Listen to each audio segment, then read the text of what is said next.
Лесь Мартович. Повість Забобон.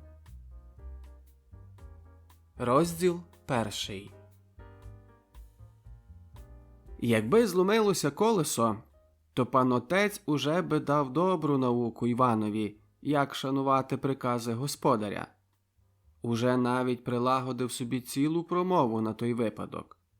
Упирався би в Івана, що він їхав через ліс навмисне, на те, аби поломити віз. Пан отець любив послуговуватися словом навмисне. А треба буцім йому було поламати воза з двох причин. Перша причина, що Іванові не хочеться їхати до міста, волить дома валятися. Друга причина, що має намір викрасти поламаний віз для своєї жінки на топливо. Є такі люди, щасливі в Бога, що для них сповняються іноді найтайніші задушевні бажання. Мабуть, із таких людей та був наш пан отець. Бо коли з'їздили в лісі з гори, вдарилося колесо на скруті до сухого пня, а віз перевернувся. Упав Іван зараз біля воза, банка на нафту полетіла далі, а пан отець найдальше. Та хоч колесо не зломилось, але зате пан отець потовк собі праву ногу. У нозі мав великий біль. Отже, тішився, чувся переможцем, бо переміг свого наймита хоч раз. Тепер мав його за що сварити. Підвівся, сів, зловив руками болючу ногу та й стогнав. Стогнав і охав, аж гомін лісом котився. «Ой, забив мене на смерть, зломив ногу на прах, а то все наробив непослух. Тепер маєш. Ой, рушитися не можу, так болить. Ані до міста їхати, ані додому вертати. Так і отут маю вмерти». Сидів недалеко сухого пня, такий маленький, як в'язаночка сіна, та й приповідаючи гойдався. Капелюх лежав отдалік, а з голови сунулося гиря, та й через те заясніла лисина, як сніг біла. Він її завсіди закривав, бо запускав над лівим вухом довге волосся та й розчісував його через усю лисину. Упадком та зойком панотця так Іван перелякався, що зовсім затеряв пам'ять. Стояв над панотцем і не знав, що діяти. Пан отець уважав це за добру нагоду до нової сварки. «То ти стоїш? Тобі худоба не в голові? Нехай калічиться, ніби то його щось коштує». Іван скочив зараз до коней. Та бо й зіправди, з дива не могло йому зійти, як він міг за них забути. Гі-гі! Адже він дбав за кіньми завсіди більше, як за панотцем і за його цілою родиною. Обіздрів коні, їм не хибувало нічого. Тож Іван мав намір усю вину за цю пригоду звалити на них. Особливо на підручну, бо вона ніколи не держиться дороги. Опісля переконався сам та й намагався переконати панотця, що винен сухий пень. А саме не так пень, як той дідько, що його висадив тут на самій скруті. Очевидно, супроти неприязної панотцевої постави не зважився Іван передати йому таки так навманці своїх здогадів, хто провинився в такій ненадійній перерві їх їзди. Але впевнював про це панотця подалеки, проклинаючи насамперед коні, потім пень, а в кінці того дідька, що обібрався садівником сухих пнів. Отже, не вдалося Іванові змінити панотцевої думки. Він таки доказував завзято, що винуватці тут є два. Іван – перший, його ж непослух – другий. Бо ще якби не наповідав Іванові дома їхати гостинцем, то було б якесь виправдання, а так нема ніякого. І доказував свій погляд так докладно, що й стогнати забув. Це ж узяв Іван за признаку, що панотцеві полегшало, тому злагодив віз та й обережно пригадав, що час би їхати до міста. Одним словом, роз'яснив Іван панноцеві все. Тепер же він буцім знає, для чого Іван наперекір панноцеві поїхав через ліс. Ніщо інше, як тільки мав гадку забити в лісі панноця. Видко діло наважив іще дома. Коли ж тепер видить, що це йому не вдалося, то забаг іще протрясти панноця до міста, бо гадає, що в такій далекій дорозі та ще, либонь, дух із нього випре. Таке неоправдане підозріння та вразило Івана в саме серце дуже боляче. Отже, не обзивався. Мав таке переконання, що як уже раз стався винуватцем, то вже однаково, чи поповнив усі вчинки, чи лиш деякі. Досить того, що має відбирати ганьбу, а за що саме, то байдуже. Де б він так іншим разом стерпів панноцеві? А тепер мусив.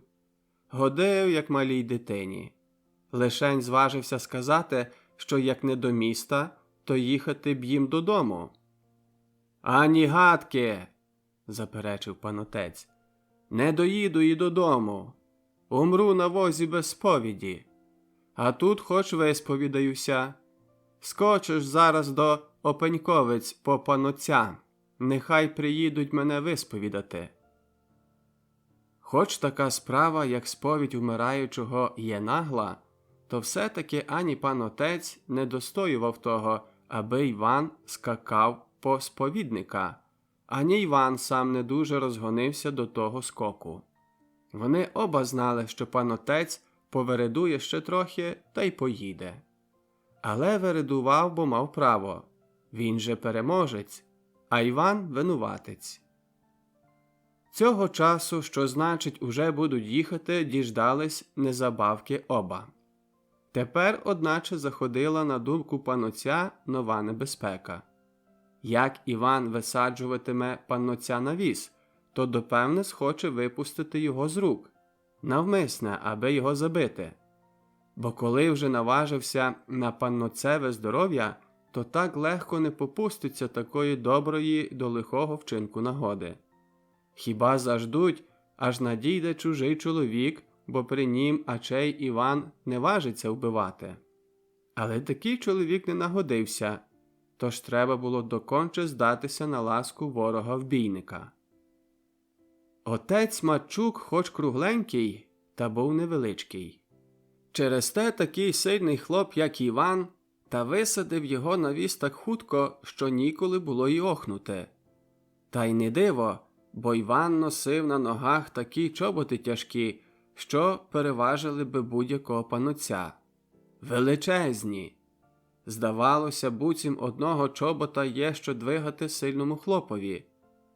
Та й убути їх треба було чимало спотребувати сили. Бо хоч голови в тих чобіт великі, то халяви чим угору, тим вущі. Щоби таку велику ногу та й такі великі онучі відповідні, розуміється, проти чобота пропхати крізь горішній отвір халяви, то треба було добре попертися.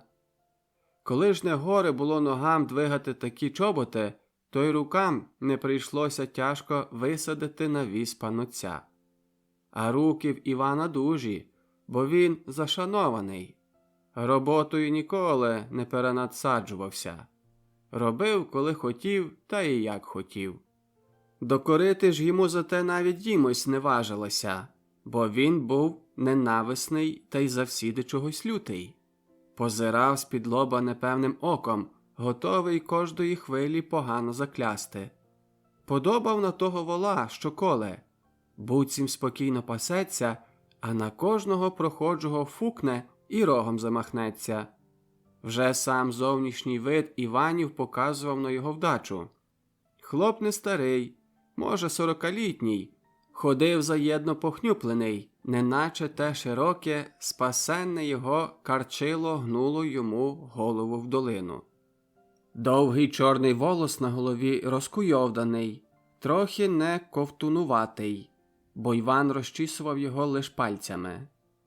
Червоні лиця надуті, очі все підпухлі, блискали час до часу з-під чорних, посередині зрослих брів жовтими вогниками. Найхуткіше впадало всякому в очі його грубе карчило, порепане, горошкувате. Ростом середній, трохи більший від панотця, а будовою кріпкий. Кожний рух його тіла так і промовляє: «Уступись, бо вдарю». За такі легкі переносини із землі на віз та буцім паноцева вдяка наустила його звідатись у Івана, чи хоч він у цілові їде.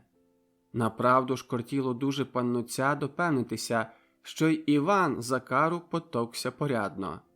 Недурно ж так присмирнів по цій пригоді. «Пусте!» – відповів Іван, здержуючи коні, аби не бігли, бо вони, собача віра, як лиш помітили, що вертають домів, то рвалися до бігу, наче би почули вогонь під животами. «Пусте!» – сказав ще раз Іван. Отже, трохи згодом признався, що гепнув головою до якогось відземка, немов довбнею. Ще й дотепер голова розкакується, а в вухах шумить, як у вулику. Але це пусте, бо як у мужика руки до роботи здорові, то про голову байдуже. «Поза яка то робота, як голова болить?» – заговорив панотець сумно. Був збитий з пантелику тим, що Іван таки не відібрав по заслузі належної кари. Коби так був руку звихнув, то ж би було за що сварити, що праця, бач, марнується, а робити нема кому. Але заки доїхали додому, то панотець вигадав іще одну притику, щоби картати Івана. Він же через Івана та, мабуть, стратить гроші. Та де, мабуть? Стратить їх допевне. Адже сьогодні їхав до податкового уряду по місячну платню. Ледве чи її вже відбере, бо чує по собі, що так борзо не виходиться з цього. Коли ж промине реченець до виплати, то минуться і його гроші. Треба буде цілим домом із голоду погибати. «Ну, нехай подужаю. Як відріжуть лікарі ногу, то ще б якось на кулі ходив. Але ж бо за той час умру з голоду. Чи від цього, чи від того, а смерть мусить бути». Аж підносило його на возі. Аж солодко робилося коло серця від того, що таке прибаг. Сам себе переконав про таке нещастя, що повинно його навідати ось-ось. Тож гіркий смуток наліг йому на душу. Для того зачав Іванові докоряти. «Та й що я тобі заподіяв лихого? За що ти мене так зіпсував? Чи це твоя подяка за моє добре серце? Я ж тобі завсіди годив, як тій болячці». Іван на це пробурмотів під носом. «Пан отець щось так, гей, дитина». Отже, таки ці докори впекли його до живого. Він почувався тепер до знаку так, як той бугай, що розгонить, звичайно, рогами 10 мужиків одним махом. Але надбіжить маленький його пастушок, чвяхне батіжком, а бугай озьме хвіст поміж ноги та й послушно вертається до стайні. Отакий слухняний став Іван супроти панотця. Правда, він не вірив ані в голодну загибель, ані в утрату ноги. Так же про виплату думав, що хто знає, чи це правда. Чорт їх може збагнути, яка постанова по тих урядах. Відки саме беруться гроші в податковім уряді для панотців, то Іван допевне не знав, бо таки ніколи над тим не призадумувався.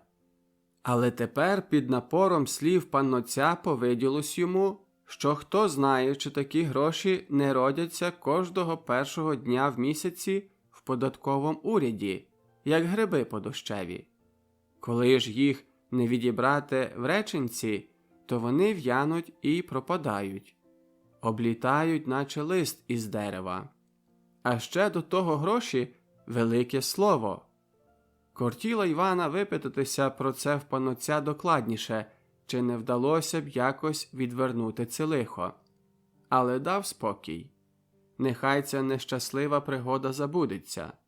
треба цей раз потерпіти. Так думав Іван.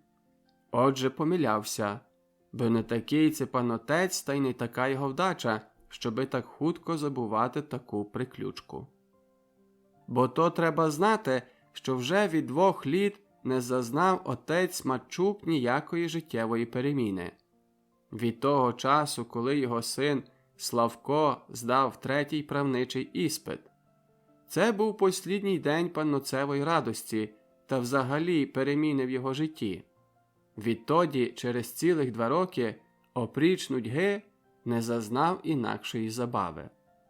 Навіть на храму, коли приїздило до нього кілька товаришів, то й тоді було йому скучно. Хоч, показуючи Славкові свідоцтва, трохи відживав, то зараз за хвильку розбирала його нудьга, дожидаючи, коли вже раз ті гості роз'їдуться, аби він міг лягти по обіді. З нудьги заходив іноді поміж робітників сваритися, що зле роблять. Але Іван нагонив його.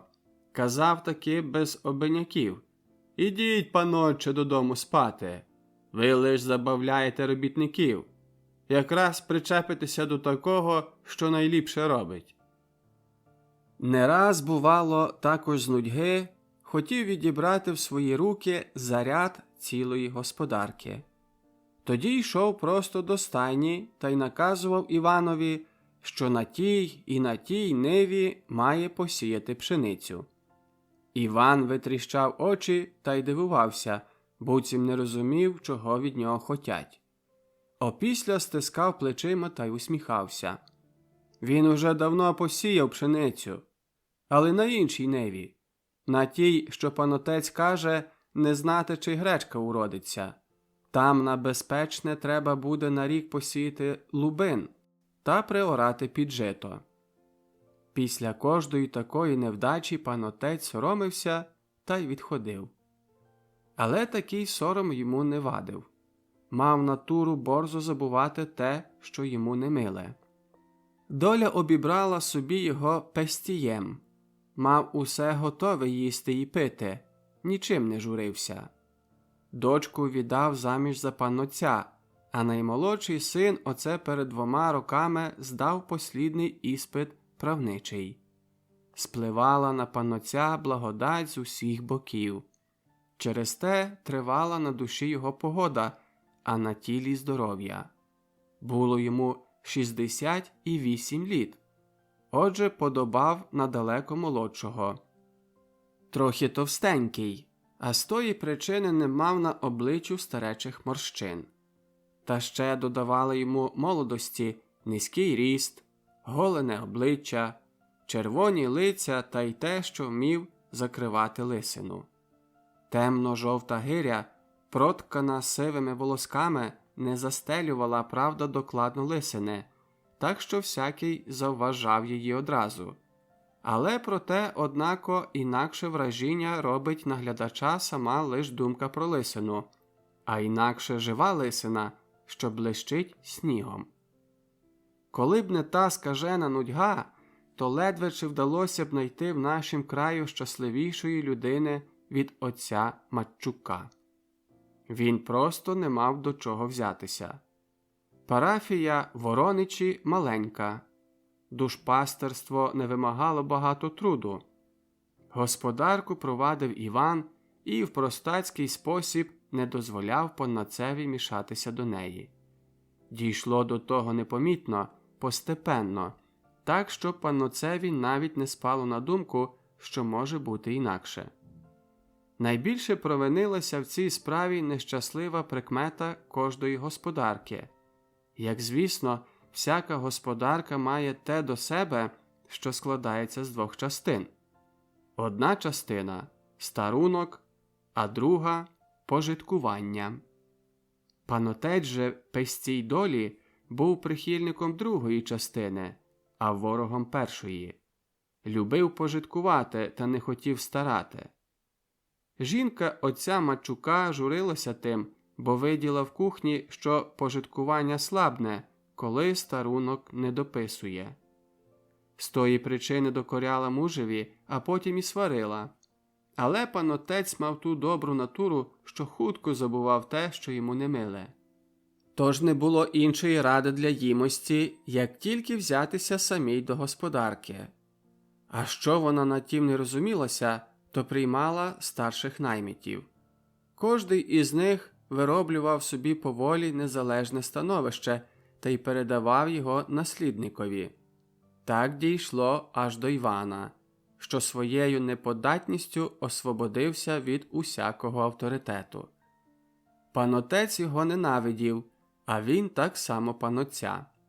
Один одному заважав, але нікому з них не прийшло на думку розлучитися. Розлука з панотцем була би для Івана великою негодою, бо служба легка, а опріч платні мав іще всілякі обривки. Одні виносив у днину, другі ж темної нічки, як ніхто не бачив. Крадіж наймита в панотця не вважалася поганим ділом, бо кожний наймит, що ставав на службу, знав дуже докладно, кілько його попередник мав приходу з того промислу. Той прихід учислював собі згори та після того жадав доплатити готівкою. Ці обривки зодягали і годували наймита із цілою родиною, а доплату, котрий дбайливий, та міг складати. Іван мав хатчину та кусник городу, жінку, корову та 5 дітей. 2 найстарші дочки служили вже в місті, а 3 молодших, 2 хлопці і дівчинка, сиділи дома. Але контингент 5 дітей ніколи в Івана не зменшувався, бо як тільки збувся котрої дитини з дому, то приймав на її місце чужу дитину на вдержання. А саме, або від тих дівчат, що приводили на світ нешлюбні діти, самі ж ішли до міста в мамки, або діставав із міста від усяких посередничок такі діти, що про їх рід не міг навіть догадатися. Для того ця служба в панотця була для Івана дуже догідна, бо не міг ніде інше стільки заробити, аби вигодувати таку челядь. Панотцеві ж було все одно, котрий саме наймит служитиме в нього. Отже, не приходило йому ніколи на думку нагнати Івана, хоч ненавидів його. Він привик до того вже здавна, що такі справи полагоджує його жінка. Навіть не знав, у який то спосіб відряджають люди наймитів. Він, би зрештою, погодився з Іваном, коли б Іван умів хоч удавати, що вважає панотця господарем. Але Іван не вмів навіть ласкаво промовити до нікого. А ще мав такий завзяток, що навіть на припадок утрати служби не стерпів нікому. Подобав на ту потайну собаку, що перше вкусить, заки гавкне. Отакі причини, опріч сварливої вдачі, спонукали панотця до того, щоб постановив собі користати і сьогоднішньої приключки якнайдовше, аби дошкулити Іванові якомога найдужче. Був певний, що обстане ще за ним їмость. Вона, може, ще ліпше досолить Іванові від панотця. А її сварка мала неабияке значення, бо їмость заживала поваги в служби. Це ж була особа, що дійсно займалася домашнім господарством. Та панотець гірко промахнувся, надіючись, що їмось картатиме Івана з таким самим завзятком, як він. Вона доразу пізнала, що панотець не потерпів ніякого каліцтва. Він сам переконав її про це. Бо хоч спочатку вдавав болі, то після, нарікаючи на Івана, так забувся, що не лиш перестав постогнувати, але ще на своє лихо вискочив сам з воза. Правда, зараз отямився та й зловився рукою за драбину від воза, щоби буцім забезпечитися перед упадком. Отже, було вже запізно. Їмость пізнала, що смерті з цієї пригоди не буде. А ще її лютило те, що нафта вийде сьогодні-завтра, а тоді світи очима або бери в Хаїма такої смердюхи, що лиш коптить. Про нафту клопоталась їмось найбільше, бо не могла вечором шити при поганім світлі, що лиш смерділо і мигало. Світило, як за померлі душі. Нікому не в голові, аби щось додому постарати. Навіть за такою дурницею, як нафта, посилай тепер посланців. Збентежений, заведений у надіях, звернувся пан отець до Івана, щоби його заніс до кімнати. Але й на це не хотіла їмось призволити. Нащо смішитися перед людьми? Адже можна зайти з палицею, як Іван буде піддержувати з другого боку, коли зіправди нога звихнена. А в кінці вона сама піднімається провести панотця до кімнати. Бо як із воза вискочив, так само і зайти може. Але панотець не хотів нікому вірити, бо видить, що всі на нього напосілися. Як уже немає віри в своїй жінки, то й він нікому не вірить. Нехай прийде Славко та його заведе, бо панотець не піде з ніким іншим. Розгнівана їмось пішла до кухні, а кухарка Пазя побігла шукати панича Славка. Вона залюбки взялася до цього діла, бо намагалася вже від довшого часу здибатися зі Славком, чи не вдалось би їй прихилити собі Славкового серця. На тепер з тої причини не мала ніяких паскудних намірів. Та й не потребувала цього, бо була любаскою Івана. Про це знало ціле село, знала навіть Іванова жінка, лиш не знали про це панотець, їмость і Славко. Іван мусив накладати собі з Пазею, бо як ні, то не мав би приступу до муки і до сиру. Іваниха була свідома про це, та не могла мати проти нього. Ще й поготів. Воліла ж готову муку і готовий сир, аніж товктися з узбіжжям по млинах. А в кінці Іван уже 12 літ у панотця. За той час перепустив не одну кухарку. З цею познайомився ближче зараз на другий день, як стала тут на службу. Пазя ж звернула свою увагу з першого разу на панича. Вона не мала ніяких намірів, а тільки робила це з привички. Служила досі у місті, та й вивчилася, що годиться кухарці приставати з господарем або з його сином. Це наближувало її до господаревої родини, робило з неї повірницю родинної тайни та й давало деякі полегші службові. Паничем Славком цікавилася вона дуже. Чого він такий сумний заєдно, задуманий, маломовний, якийсь неприступний? Хіба ж він такий неподатний? І намагалася пізнати його ближче, звідатися про його тайне, поговорити з ним щиро та сердечно. Але це їй не вдавалось. Отже, тим більше їй кортіло. Для того й тепер побігла залюбки вишукувати панича. Вона знала, де він ховається, вислідила це вже давно. Як щоднини, так і тепер сидів Славко в садку за хатою. Там стояв під сливкою старий ослін на 3 ніжках, бо 4 зогнила зі старості та й відпала. Славко мав звичку сідати на тім ослоні та й довбати перед собою патиком у землі ямку. Працював так уже 3 роки, все одного і того самого часу, а саме від того часу, коли встав, аж до того, коли подадуть другий сніданок. Бо в тім часі всередині в хаті не можна було вдержатися, там тоді й прятали і замітали. Тож Славко на той час ішов до саду, сідав на ослін і передовсім намагався вдержати рівновагу, бо безногий ослін холітався. Легко можна було хибнутися та й разом з ослоном упасти на землю. Коли ж уже вдалося Славкові схопити рівновагу, тоді нахилявся, брав патик, що тут же стояв під руками, та й довбав. Довбав цілісінькі 2 години, а властиво годину довбав, а годину загортав. Ця праця йшла Славкові дуже справно і хутко, а то з 3 причин. що перше, земля становила придатний матеріал на ту роботу, бо була піскувата, значить сипка. По-друге, Славко набрав справності до тої роботи, бо виконував її вже віддавна. А третє, вистарав до того пригожий патик, бо з одного кінця гудзуватий, з другого ж гострий. Що гострий кінець прошпортав, то гудзуватий вигорнув.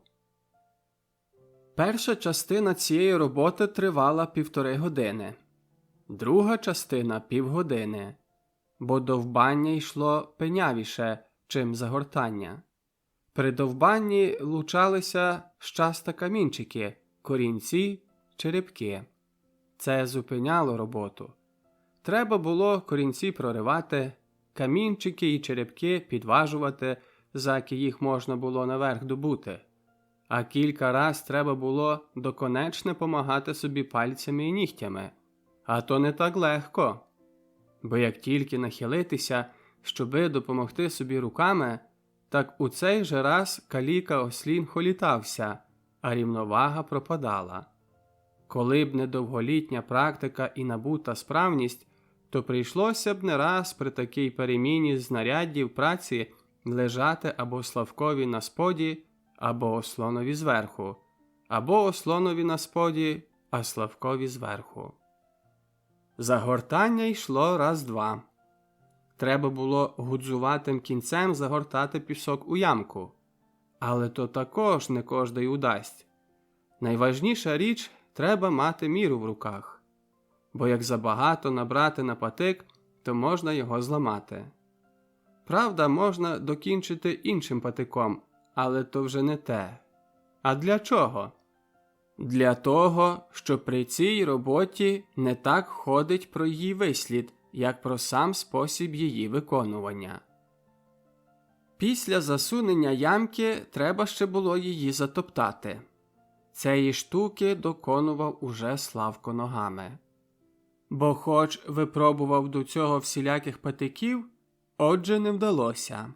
Одначе ноги затоптували ямку так, що вже і не було пізнати, де вона находилася. Нібо цього не можна було доконати ніяким світом. Там, де була ямка, завсіди стояла купка. Хоч невеличка, але зате довгий час. Пісок мусив сам своїм тягарем улежатись, аби земля вирівнялася. Викінчивши в той спосіб свою роботу, ішов Славко до хати та й уже заставав другий сніданок на столі. Інколи мусив трохи підождати.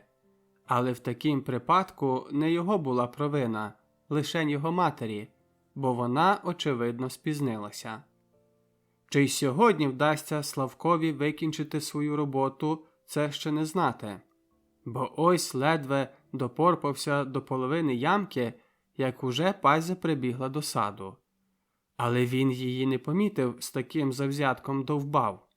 Коли ж вона обізвалася, що батько кличе його, то він жахнувся. З переляку товклось йому в грудях серце, аж дух запирало. Витріщив широко заспані очі та й не міг нічого порозуміти. «Татко кличуть вас, паничу!» – сказала ще раз Пазя. Вдивлялась у нього миленько сивими очима та злегка посміхалась. Вона була низького росту, але все-таки трохи більша від панотця. Ціла кругленька та й лице кругле, як гарбуз. Сиві малі очка бігали цікаво та свердлували Славка до самого серця. Трохи запасена та пухка так, що пізнати було крізь спідничку, як дрижало її тіло за кожним рухом. Славко ще й тепер не міг прийти до себе. Відхилив трохи рот і дивився на Пазю зачудовано і непритомно. Неясні і легенькі думки шибали йому по голові, неначе десь із-за густих темних хмар, із-за далеких пралісів. Ямка ще й до половини не додовбана, а то десь кудись, либонь, кличуть його. Черево ще не порожнє, а то, мабуть, скажуть начиняти вже його другим сніданком. На його повнім смагляво-жовтавім лиці малювалася якась мука. Немов від того, що він силувався щось собі пригадати, та не міг ніяк. Славко сидів без ковнірця, одягнений у довгу білу полотнянку. Її називали домашні порохівником, для того, що слово «полотнянка» занадто мужицьке слово. Полотнянку носить мужик, сам робить з лену полотно, сам тче, сам білить, сам шиє. Тим-то вона і полотнянка.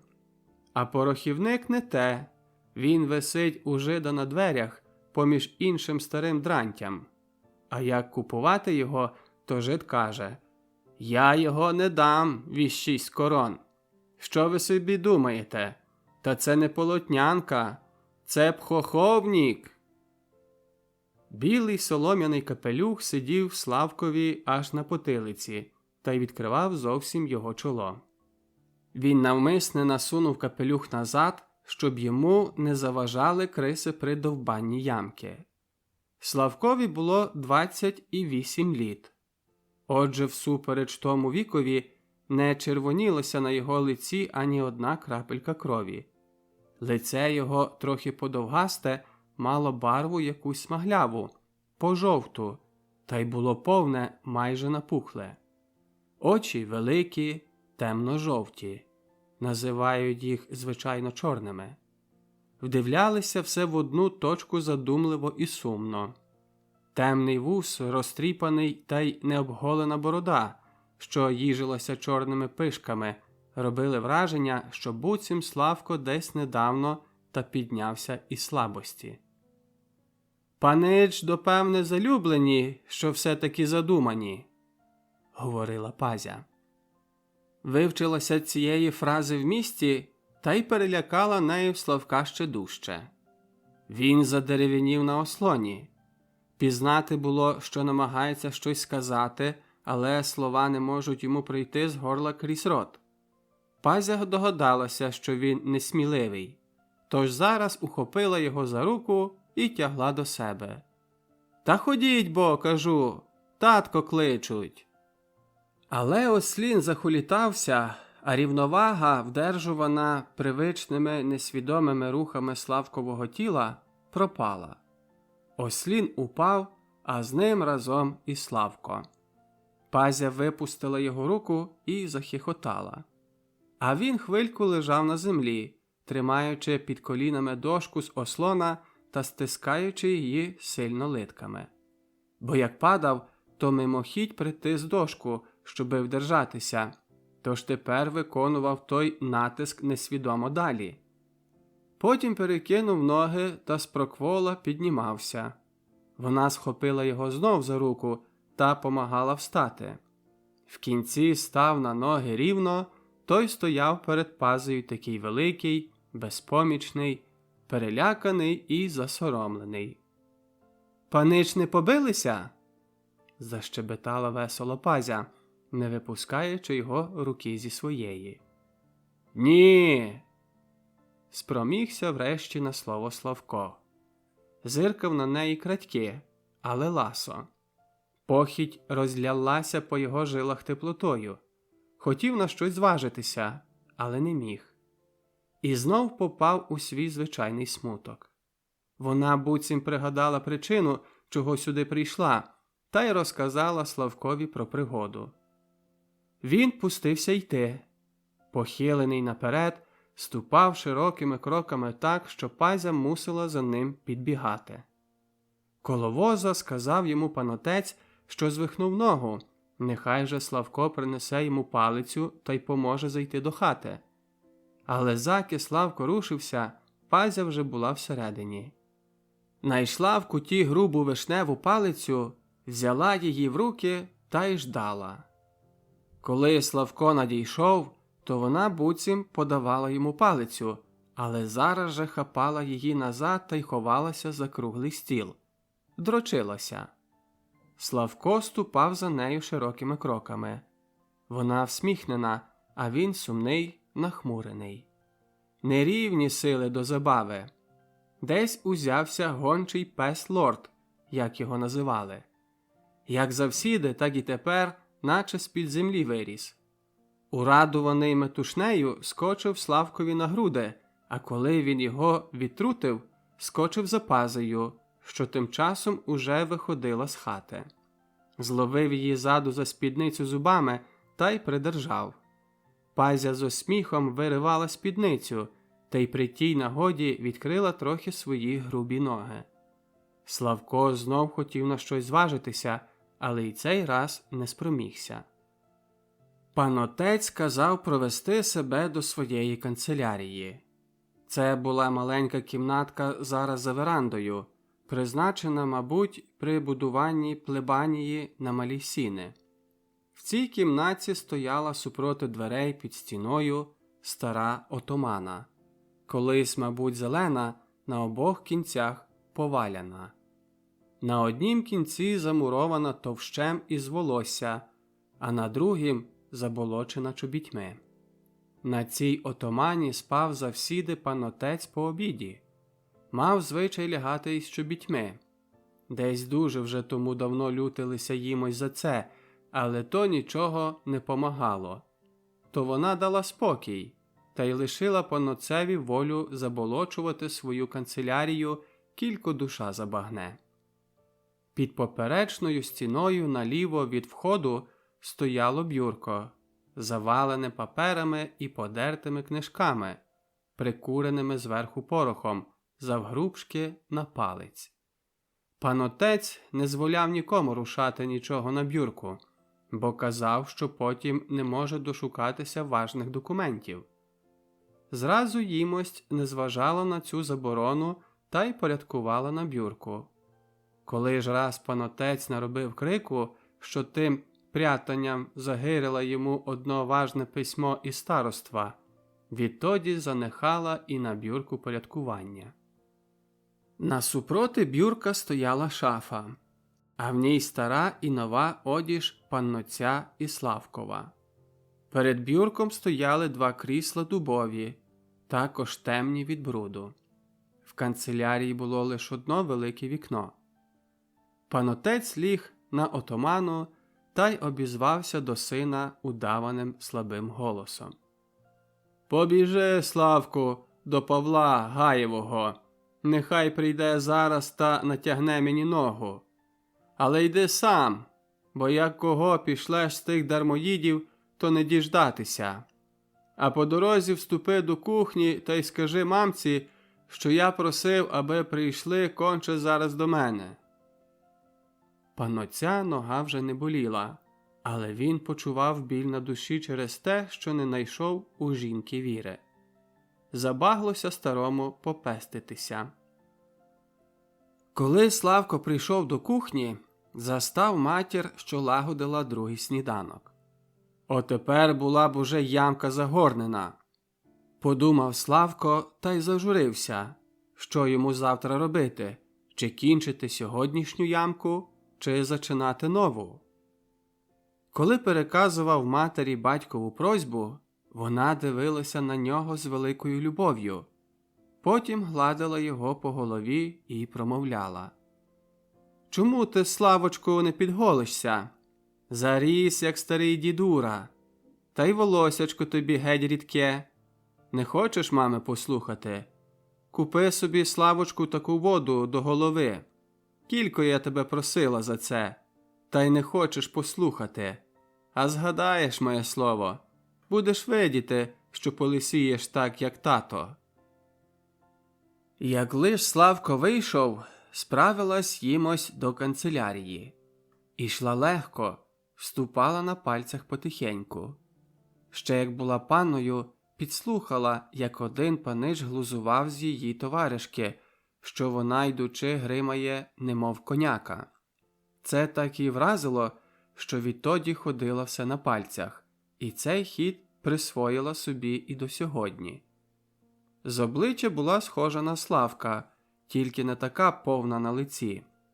Впадало в око її волосся, що місцями було темне, а місцями сиве. На зріст також була майже рівна Славкові. На кожний спосіб була багато вища від панноця. Загалом кажучи, Опріч малого пастуха Василька, пан Отець був найменшим у цілім домі. Цей його зріст перед 40 літами та трохи не збунтував цілу громаду. Коли парафіяни довідалися, якого дістали пароха, то зачали відказувати. А найбільше небіжчик Дмитро Березюк. Він таки кричав: «А це по якому? То для нашої громади такий малий піп? Ми вже більшого не варті? Он у Опеньківцях та піп, як тополя, такий високий. У Берберівці та хоч нижчий, зате грубий. А нам надали якесь тьху, громада не може цього приймити». Йому відповів Іван Косий, теж уже небіжчик: «Не бійтеся, куме, як будемо доносити хліби та кулачі, то й цей погрубне». Ледве дяк заглагоїв збунтовану громаду. Гімось сіла на кріслі коло отомане, та й буцім слухала нарікання панотця, на ділі зжурилася сином. Вона з природи була трохи потайна, то й не признавалася перед чоловіком у багатьох справах. Син журив її тим, що був завсіди такий задуманий та якийсь нещирий до неї. Тепер він по іспитах спочиває по тяжкій праці, заки поступить до якого обов'язку.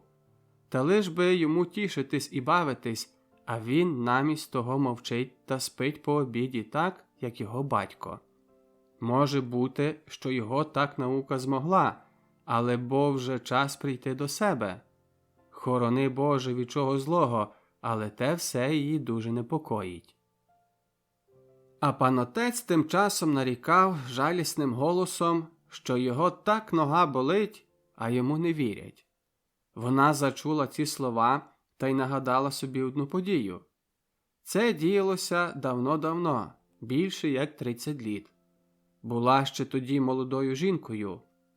У Вороничах був тоді молодий учитель, гарний мужчина.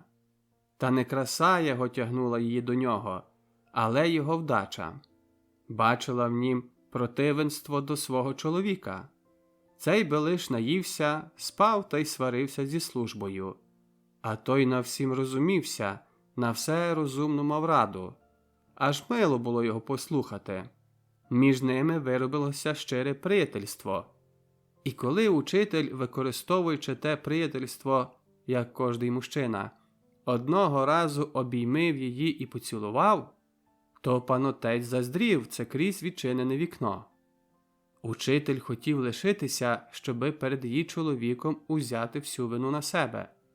Отже, вона на те не пристала. Витрутила його майже силоміць з хати. Дожидала відважно свого чоловіка, щоби йому сказати всю правду доочне.